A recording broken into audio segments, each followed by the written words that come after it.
सत्य।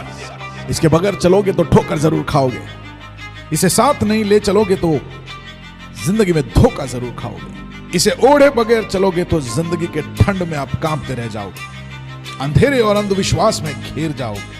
आकाश की ऊंचाइयों को अगर आप छूना चाहते हो तो सत्य आपके पंखों के नीचे वो पवन होगा। सच क्या है? बाइबल कहता है कि आकाश और पृथ्वी टल जाएगा लेकिन ये वचन टलेगा नहीं। अरे क्यों बाइबल पे ही विश्वास करें? क्या और कुछ सत्य नहीं है? ये सवाल आपके दिमाग में घूमता हो। नोहा, अब्राहम, डेविड, यार सब मन घड़त कहानियां जैसा लग रहा है। यार बाइबल में लोगों का इतना सारा उम्र कैसे हो सकता है? बाइबल के अंदर दर्शाए गए परमेश्वर के बारे में लोगों को बहुत सारी गलतफहमियां। Why there is so much of violence, genocide, prejudice, injustice in the Bible? एक बात बताओ, ईश्वर फादर है, सन है कि होली स्पिरिट है? ईश्वर का सीन समझ और उसकी योजनाओं को हम लोग समझने में असमर्थ रहते हैं। कमारी में से जन्म लिया है, मजाक है क्या? कौन फिर से आने वाला है? यीशु? तो आइए मिलकर खोजते हैं ऐसे ही हमें कई बार उलझाने वाले सवालों को और उनके बाइबल से जवाबों को सुनने के लिए एक नई श्रृंखला जो सनातन सत्य को आप तक पहुंचाने के लिए शुरू होने जा रही है, सत्य की लहर।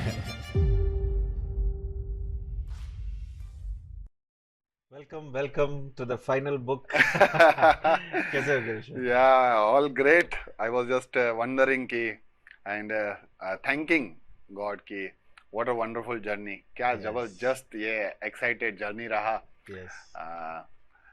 Ups and downs, highs and lows, कैसा भी हुआ, बारिश हुआ, आंधी हुआ, तूफान हुआ, आपने मिले, आपने डिस्कस किए, Absolutely. आपने मजा किया। और उससे भी बढ़कर कि जैसे मैं ऐसे सोच रहा था पिछले हफ्तों में कि जिस तरह से जकराया में आपने डिस्कस किया था कि ड्रॉ नियर टू गॉड, वैसे ये बुक भी हमें परमेश्वर के हमें करीब लेके गया है।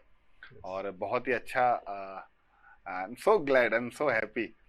अभी आई थिंक अभी तो पिक्चर बाकी है तो आप कैसे? सब ठीक? सब ठीक है, सब ठीक है। Okay. तैयार है, अभी आखिरी पुस्तक में आए हैं तो मैं भी परमेश्वर को धन्यवाद देता हूँ कि आपके साथ चलते चलते हमने भी काफ़ी कुछ चीज़ें सीख लिया और रिफ्रेश हो गया जी। माइंड। और हम चाहते हैं कि जैसे आप सुने हैं तो आप सुनने के बाद आप शांत ना रहे, आपने सुना है तो जाके बताएं। बिल्कुल। हमें इसलिए 2 कान दिया है ताकि सुने, और फिर एक जुबान भी दिया है कि जाके बोले। बिल्कुल बिल्कुल।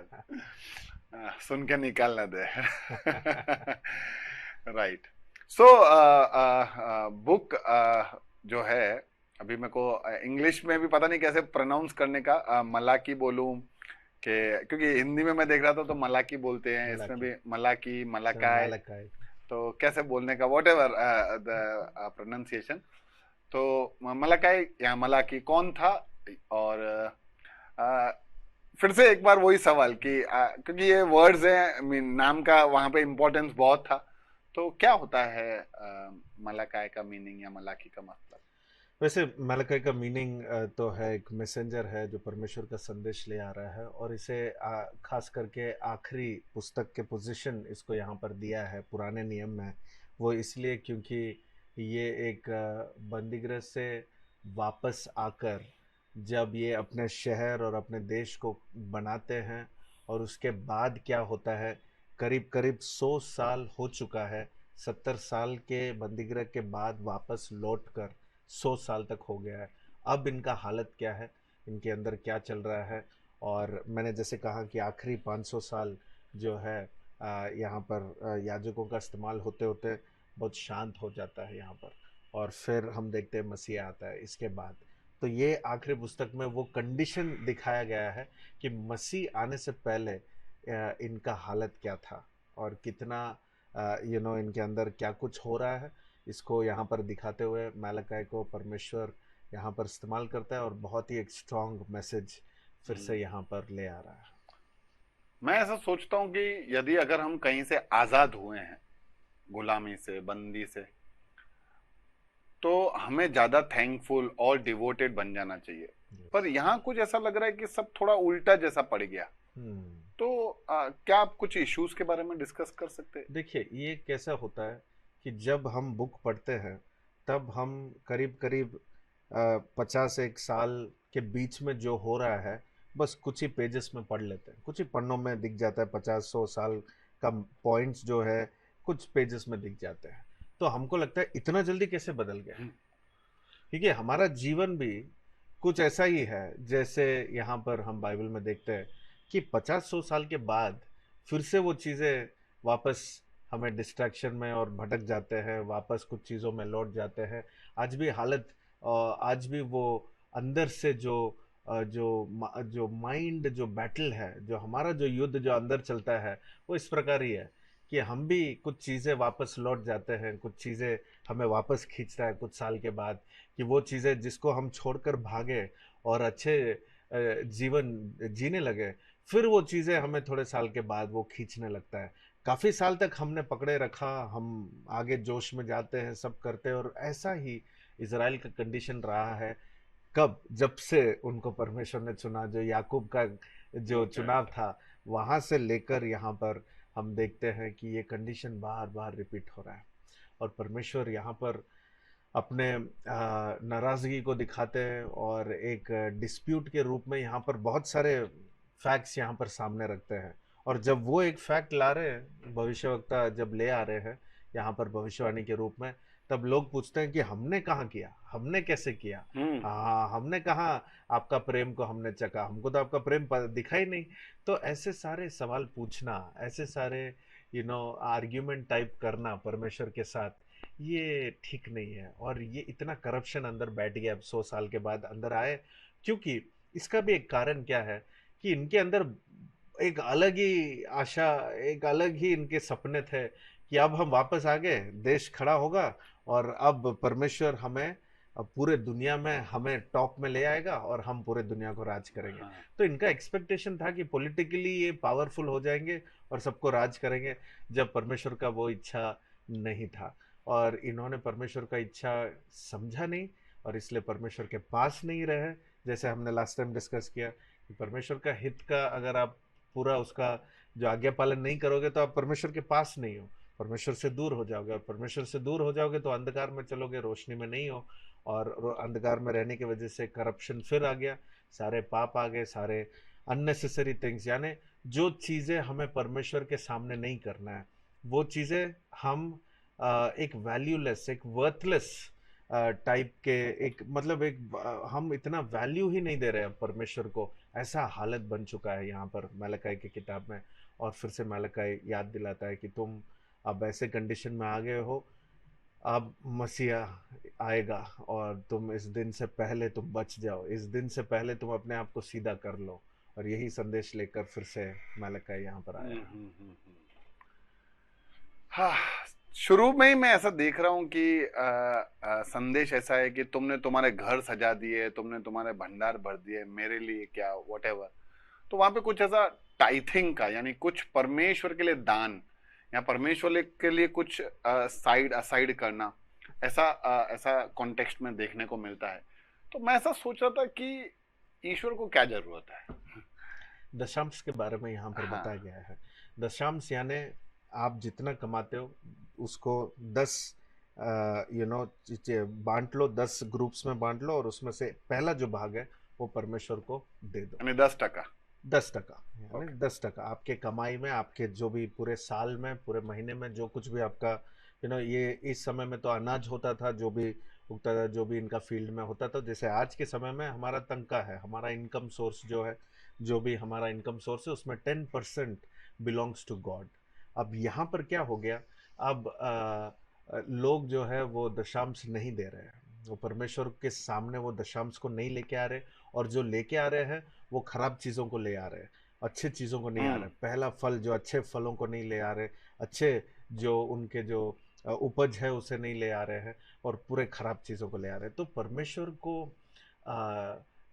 मतलब परमेश्वर को एक इंसल्ट फील हो रहा है यहाँ पर। और यहाँ पर मालिक का ये समझा रहा है कि तुम ट्राई तो करो कि किसी राजा या किसी लीडर के सामने तुम ये खराब चीज़ को जाके उसके सामने रख कर तो देखो क्या उसे पसंद आएगा। और तुम परमेश्वर के पास ऐसे चीज़ों को ले आ रहे हो।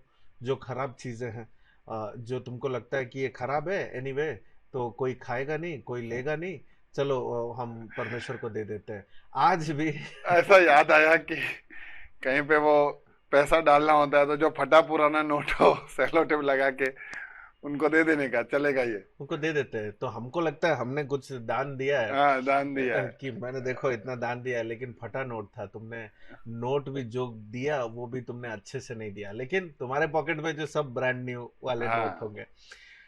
तो ऐसा जो मन को जानने वाला परमेश्वर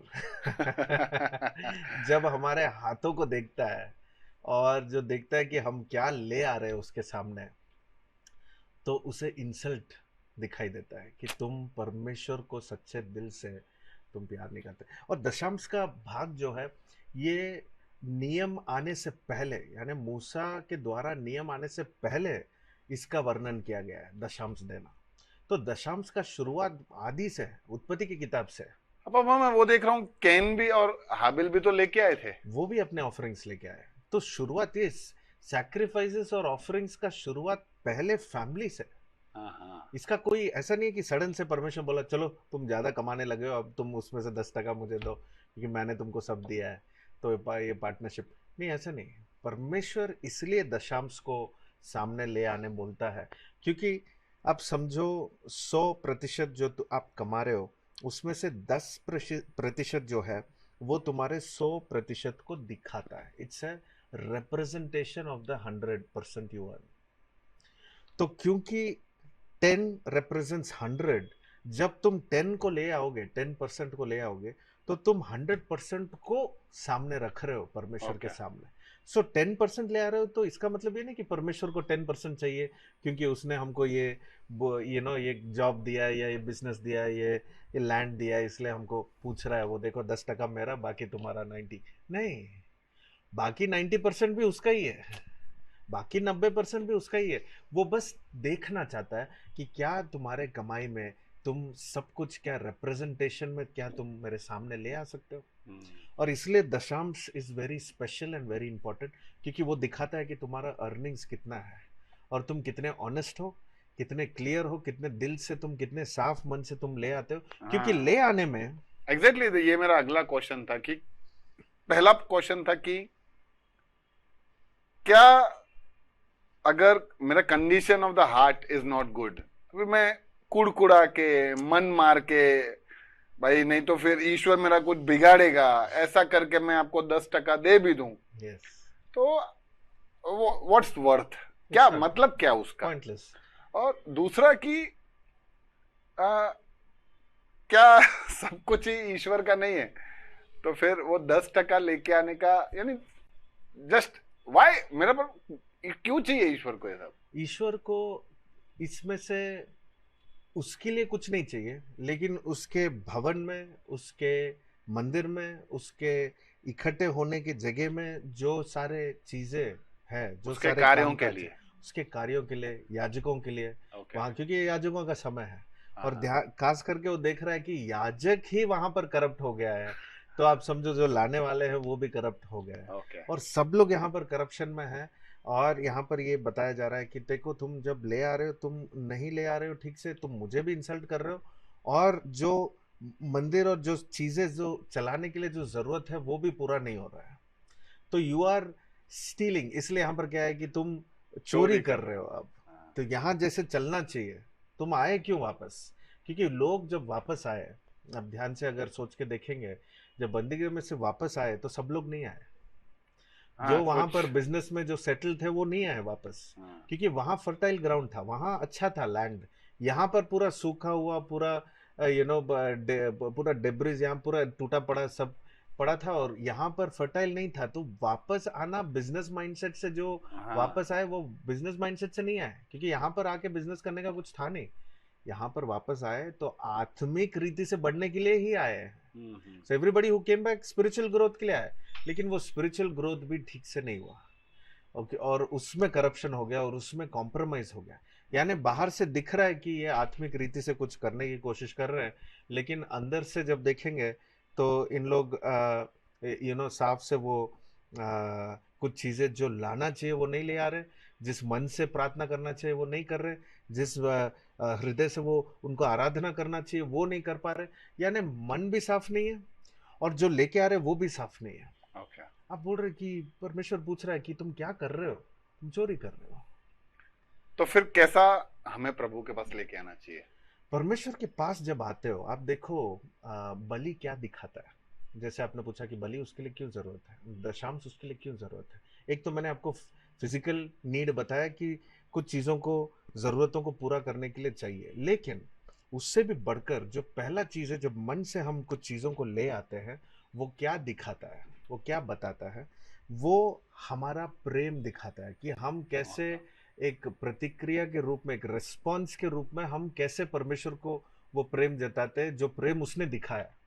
वैसे इक्वली तो हम नहीं दिखा नहीं कर सकते सकते। जितना परमेश्वर हमसे प्रेम करता है, लेकिन अगर कुछ भी रिटर्न में हमें दिखाना है तो वो कैसे दिखाएंगे। जहां हम कुछ चीजों को खर्च करते हैं वहीं दिखा सकते हैं, और जहां तुम खर्च करते हो उस चीज को तुम प्रेम करते हो, और उसी जगह में खर्चा करोगे जहां पर आपका मन है। तो अब परमेश्वर ये देखना चाहता है कि अगर तुम मेरे पास कुछ ले आ रहे हो, क्या तुम्हारा मन यहाँ पर है पहला, तो पहला तुम अपना मन लगाओ और फिर सही चीजों को ले आओ, और फिर मुझे पता चलेगा कि तुम सही रास्ते में हो। ओके। अनलेस यू सबमिट, अब तुम जो मेरे अंडर पे नहीं ले आओगे तब मेरा आशीष उस पर कैसा रहेगा। ओके, यानी जो कुछ भी हम दें खुशी खुशी दिल से विथ लव देना चाहिए, दिल से और सही चीजों को देना सही चाहिए। चीजों को देना चाहिए। एग्जैक्टली। एक और टॉपिक में देख रहा था जहां पे ऐसा लिखा हुआ था कि गॉड हेट डिवोर्स, यानी परमेश्वर स्त्री को, ब्याही स्त्री यानी औरत को, अपनी पत्नी को छोड़ देने के लिए परमेश्वर उसको कतई वो चाहता नहीं है। पर आज के समाज में हम देख रहे हैं कि कोई भी कल्चर का व्यक्ति हो, कोई भी रिलीजियन का व्यक्ति हो, किसी को भी फॉलो करता हो, डिवोर्स आज बहुत कॉमन हो गया है। सबसे ऐसा सुनने में भी आता है, सबसे छोटा कोर्ट फैमिली कोर्ट होता है और सबसे ज्यादा केसेस वहीं लगे पड़े हैं। Absolutely. तो आज की सिचुएशन में हमें ईश्वर के इस वचन को कैसे लेना चाहिए? मतलब ये दुखी की बात है कि आज ऐसा हालत हो गया है, क्योंकि हमारा जो शुरुआत है, जो शादी और विवाह के जो समझ है, उसका शुरुआत सही नहीं है। इसलिए आज के ज़माने में डिवोर्स जो है वो एक नॉर्मल सा चीज़ बन गया है। हाँ, लेकिन परमेश्वर के नज़र में डिवोर्स परमेश्वर कभी नहीं चाहता है, और वो हमसे साफ कहता है कि जिससे तुमने विवाह किया है उसके साथ तुम्हें जीवन भर खड़े रहना है।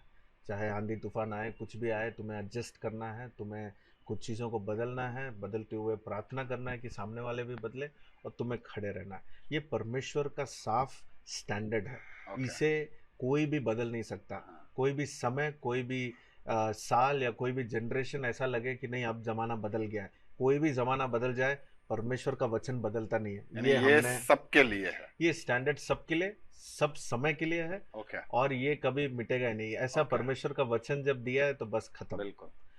इसके साथ साथ हम ये देखते हैं कि शुरुआत, जैसे विवाह और शादी की शुरुआत जहाँ पर ठीक नहीं है, जहाँ पर एक समझ के साथ नहीं करते, परमेश्वर को सामने रख के नहीं करते, और परमेश्वर को सामने रखने के बाद शादी के दिन रख लेते हैं, लेकिन उसके बाद जो विवाहित जीवन है वहां पर हम परमेश्वर को नहीं रखते। जो परमेश्वर को रख के आगे सामने रख कर नहीं चलेगा, जो परमेश्वर को अपने विवाह का सिर बनाकर नहीं चलेगा, वो कहीं ना कहीं वो अपने मन से, अपने इच्छाओं से, अपने सारे सपनों से वो भटक कर वो सारे चीज़ों में गिर जाता है, और फिर ये हालत में आ जाता है जहाँ पर उसको डिवोर्स या ये अलग होना या बात नहीं करना या झगड़ा करना और ऐसे सारे अनबन होना, हाँ, ये सब बहुत सारे प्रॉब्लम्स आज आ चुके हैं।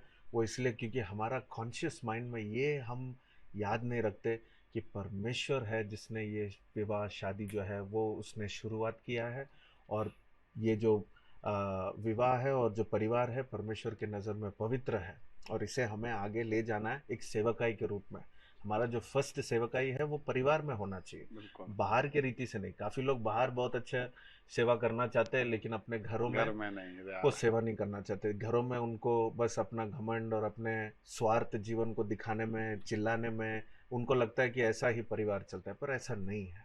कुछ सारे समय में हमको ये बार बार याद दिलाना पड़ता है कि परमेश्वर हमारे विवाह को वो चलाएगा, वो खुदा है, वो हमें अगुवाई करेगा और अंतिम समय तक वो हमें पूरा करेगा। Right, great. हाँ, मैं चाहूंगा कि कभी अपने विवाह और ये डिवोर्स के ऊपर और थोड़ा चर्चा करें, क्योंकि आज लोग बड़े ही इम्पेशेंट हो गए हैं। Yes. लोगों को उसने मेरे को ऐसा बोला कैसे, उसने ऐसा मेरे को कैसे कर दिया, क्या मैं कोई छोटे घर से हूँ, बड़े घर से हूँ, तो ये सब छोटी छोटी बातों को लेके तू तेरा देख मैं मेरा देखती हूँ, स्विच ओवर करना तो आज जैसे ट्रेंड और कॉमन जैसा हो गया है कि Yes. I can live without you ना, ऐसा सब डायलॉग्स। पर ठीक है, अपने इस मैटर पे और चर्चा करेंगे। But one thing is for sure that under any circumstances, कोई भी हालत में परमेश्वर कभी ऐसा नहीं बोलेगा कि डिवोर्स इज ओके। एब्सोल्युटली, परमेश्वर बोलता ही नहीं। ठीक है, ग्रेट। तो आखिरी सवाल ये है, ये बुक का मैसेज क्या है? मैसेज ये है कि परमेश्वर जो है, उसका क्रोध जो है वो, उससे कोई बच नहीं पाएगा। अगर परमेश्वर के लोग, जिसको परमेश्वर ने चुना है, वो अपने रास्तों को सीधा नहीं करेंगे, दिल से परमेश्वर के पास नहीं आएंगे, मन नहीं फिराएंगे, क्योंकि एक आवाज़ है जो उठेगा, जो यूहन्ना बपतिस्मा के बारे में यहाँ पर 3 अध्याय में वर्णन किया है, जो अगले पुस्तक में शुरुआत से ही आता है, जो मसीहा को इंट्रोड्यूस करता है। ओके, यानी मसीहा आने से पहले एक आवाज़, एक एक डेजर्ट में एक आवाज़ आएगा, और ये आवाज़ होगा यूहन्ना बपतिस्मा का। तो ये साइन दे दिया है कि तब शुरू होगा फिर से एक नया सीजन, ओके, और वो यहाँ पर एक मैसेज यहाँ पर दिखाया गया है। इसके बाद ये पुस्तक, ये समय के बाद 400 साल तक परमेश्वर शांत है अपने लोगों के साथ, कुछ बातें नहीं हो रहा है। इसके बाद कुछ सारे चीज़ें, सब याजक जो है वो अपना काम कर रहे हैं, वो जो है दशांश और ये सब बलि सब चढ़ा रहे हैं, तो सब लोग आ रहे हैं, जा रहे हैं, सो याजक का काम चल रहा है। लेकिन जो है परमेश्वर का वचन आना और परमेश्वर को समझना, वो क्या चाहता है, इसके बाद 400 साल तक पूरा शांत है। ओके। तो यहाँ पर मैसेज यही है कि तैयार हो जाओ, रास्ता सीधा बना लो, परमेश्वर के पास लौट आओ। ओके, जैसे आज भी थोड़ा समय शांत है, कभी भी आगमन हो सकता है दूसरा, Absolutely. तो उसके लिए अपने को तैयार करने का अपने को तैयार करना है। और ये Right. पूरे पुराने नियम को बहुत सारे लोग जो है वो सोचते हैं कि ये पुराना नियम है, तो ये पुराने लोगों के लिए है, हमें सिर्फ नया नियम पढ़ना चाहिए। पर हमारे पढ़ाई में आपने देखा Yes. होगा कि ये इतना रिलेटिव है, हमारे रेलेवेंट है आज के ज़माने में, और हमसे इतना रिलेट करता है ये पुस्तक। जो भी पुस्तक हमने उत्पत्ति की किताब से देखा, तो ये बहुत, यानी वचन जो है वो जीवित है और आज भी वो काम कर रहा है। आप उत्पत्ति से फिर से आप पढ़ना शुरू कीजिए, मैं आपको उत्साह देना चाहता हूँ कि फिर से भी आप शुरू कीजिए, आप और नए चीज़ों को सीखोगे। अगर हम फिर से ऐसे मिलने खड़े हो गए, तो हम फिर से हम नए बातों को हम करेंगे, जो हमने शायद ये सारे बातों में, ये टॉक्स में हमने ना किया हो। क्योंकि परमेश्वर का वचन जो है प्रकाश से भरा हुआ है, वो इतने सारे नए चीज़ों को समझाना चाहता है, बताना चाहता है। तो हमारे बातों के साथ पुराने नियम को बंद मत कर दीजिए, इसे फिर से आप खोल के पढ़िए, एक नए रीति से। परमेश्वर आपको आशीष दे और आपके आंखों को खोले, नए चीज़ों को बताए, और आप भी 2 लोगों के पास जाकर ये सच्चाई को बताइए जो पुराने नियम में दिखाया गया है। एक संक्षिप्त में मैं अगर कहूँ कि उत्पत्ति की किताब से मलाकी की किताब तक परमेश्वर ने जो कुछ भी यहाँ पर बताया, किया, और जो लोग अनुभव किए, ये सब हमारे लिए एक चेतावनी के रूप में है। हमारे लिए एक वार्निंग है, हमारे लिए एक एग्जाम्पल है, एक उदाहरण हमारे लिए बन चुका है। ये पुराने नियम के हर एक जो कैरेक्टर्स है, इसमें जो स्टोरी लाइन है, सब कुछ। और फिर हमारे लिए एक मैसेज, इतना एक स्ट्रांग मैसेज है जो कभी भी कम नहीं होता है, मतलब ये कभी डिमिनिश नहीं होता है, कहीं पर मिट नहीं जाता है, इतना स्ट्रांग मैसेज है। और परमेश्वर का हर एक नियम, हर एक स्टैंडर्ड जो परमेश्वर ने बनाया है, पुराने नियम पढ़ने के बाद पता चलता है कि परमेश्वर कितना महान है, कितना पवित्र है, और हमें किस हद तक पहुंचना है, और हम खुद के बल में नहीं जा सकते। इसलिए हमें मसीहा की ज़रूरत है। पुराने नियम के एंड तक पढ़ते पढ़ते हमें पता चलता है कि पिताएं आ गए, भविष्यवक्ताएं आ गए, राजा भी आ गए, याजकों भी आ गए, लेकिन हम परमेश्वर के पास पूरी रीति से जा नहीं सके। इसलिए ये चारों के कॉम्बिनेशन में अब मसीहा आएगा, और फिर वो हमें परमेश्वर के पास ले जाएगा, और ऐसे ही शुरू होता है अगला जो नया नियम। श्योर, सुपर एक्साइटेड अगले बुक्स के लिए और एक न्यू जर्नी के लिए। यस, ठीक है, तैयार करेंगे। आप भी मेरे लिए दुआ करते रहना श्योर। ताकि ये अगले जो हम पड़ाव में जाएं और न्यू जर्नी स्टार्ट करें। न्यू क्या मतलब, this would be the same journey just in a new way. तो और हम ईश्वर के करीब आ सके। यस, या यही है हमारा मकसद। थैंक यू भाई, God God bless bless you to.